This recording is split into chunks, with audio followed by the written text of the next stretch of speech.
Halo sahabat saya dimanapun Anda berada. Shalom, salam sejahtera buat kita semua. Jumpa lagi dengan saya. Dan jangan lupa untuk menonton terus, karena topik kita kali ini tentang perselingkuhan, perzinahan, dan hukum Alkitab. Sahabat terkasih, janji pernikahan Kristen adalah ikatan antara seorang laki-laki dan seorang perempuan yang memiliki komitmen untuk hidup bersama. Pernyataan ini dikuatkan dengan kebenaran firman Tuhan di dalam Kejadian pasal 2 ayat 24 berbunyi demikian. Sebab itu seorang laki-laki akan meninggalkan ayahnya dan ibunya dan bersatu dengan istrinya, sehingga keduanya menjadi satu daging. Artinya, pasangan yang sudah dipersatukan dalam sebuah hubungan pernikahan tidak bisa dipisahkan dengan apapun atau apapun kecuali maut. Dari pengertian ini, kita dapat menyimpulkan bahwa sesungguhnya tidak ada tempat bagi orang ketiga.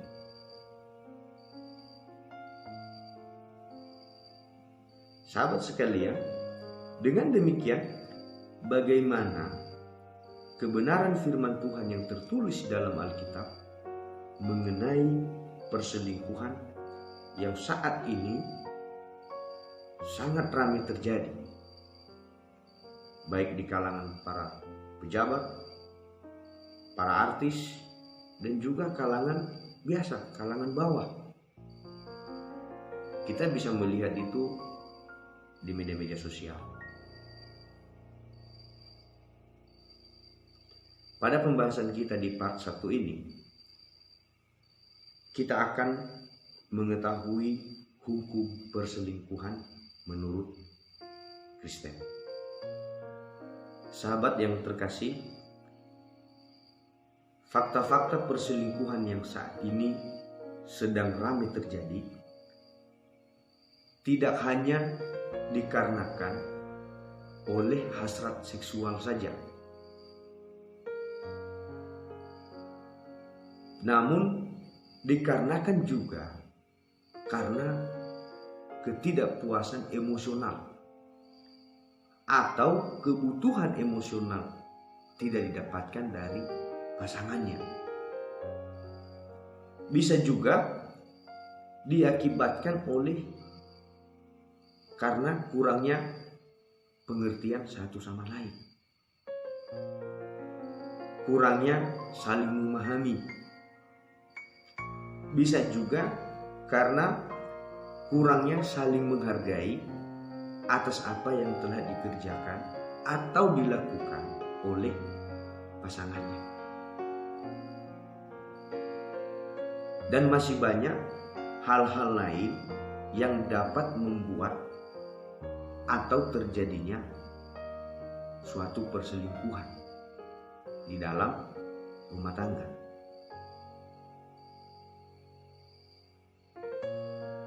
Namun, apakah hal-hal tersebut bisa membenarkan tindakan perselingkuhan?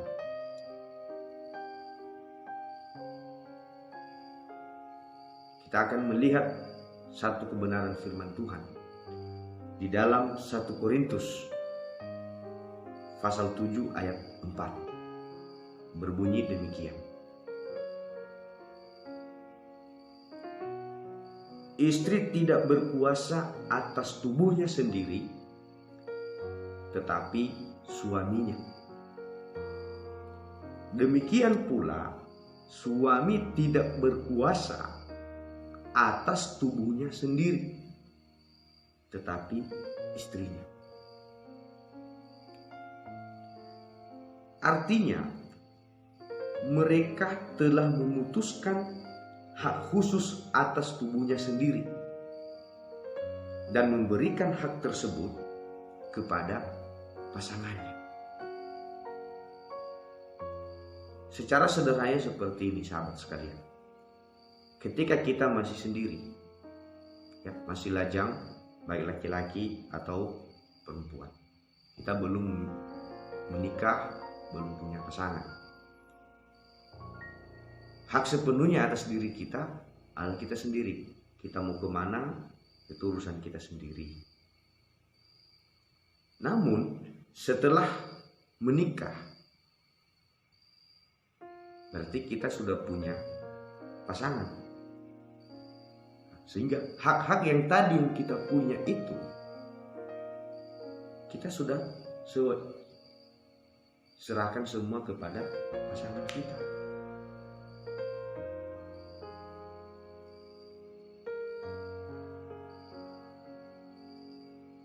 Walaupun demikian, hendaklah suami dan istri saling peka terhadap kebutuhan pasangannya. Jangan melalaikan hasrat pasangan, karena hal tersebut ketika kita lalaikan tugas dan tanggung jawab kita dalam rumah tangga atau terhadap pasangan, bisa mengakibatkan terjadinya tindakan perselingkuhan. Entah itu yang laki-lakinya selingkuh atau yang perempuannya. Harus juga menanamkan yang namanya keterbukaan, kejujuran, dan tentunya komunikasi yang baik. Sahabat terkasih, ketika kita melihat di dalam Alkitab, sebenarnya tidak ada kata perselingkuhan. Namun kata yang memiliki makna sama dengan selingkuh adalah zina. Dalam konteks ini, zina adalah ketidaksetiaan yang dilakukan seseorang dalam hubungan pernikahan sehingga ia mencari pemuasan seksual di luar pasangan atau selain pasangannya. Dalam Ibrani pasal 13 ayat 4, Allah memerintahkan dengan tegas kepada kita sebagai manusia untuk menghormati yang namanya perkawinan. Dan jangan kita mencemarkan tempat tidur dengan perbuatan zina. Karena pernikahan merupakan persekutuan hidup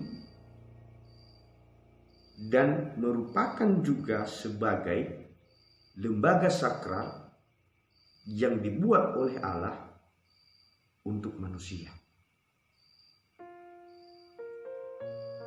Allah akan menghakimi siapapun yang mengotori hubungan perkawinan dengan berbuat zina.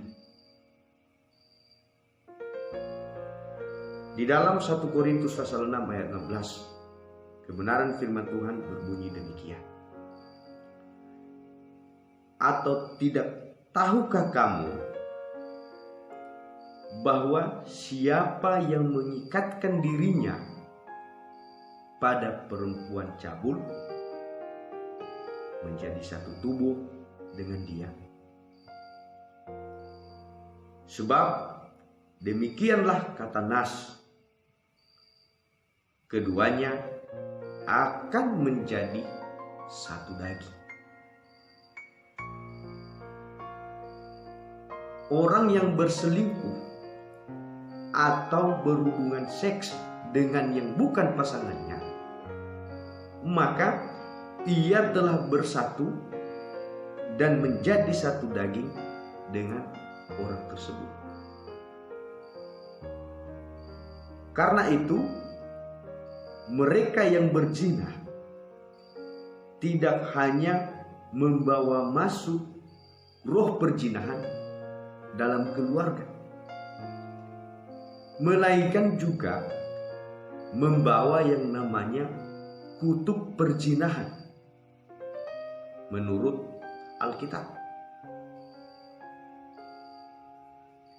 Zina adalah dosa yang dibenci oleh Allah, dan dosa bersifat merusak, sudah pasti.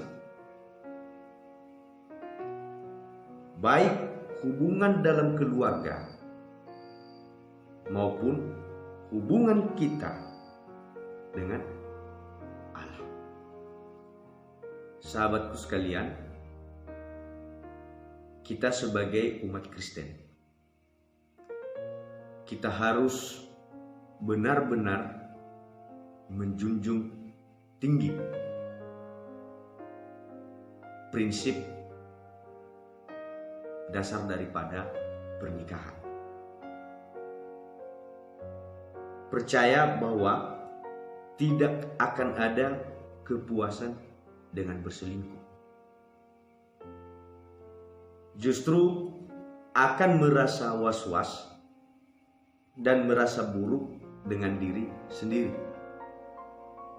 Selain itu juga tidak akan ada kedamaian dan kemungkinan akan kehilangan orang atau seseorang yang telah menerima diri kita apa adanya. Sehingga dari nasihat-nasihat kebenaran firman Tuhan ini,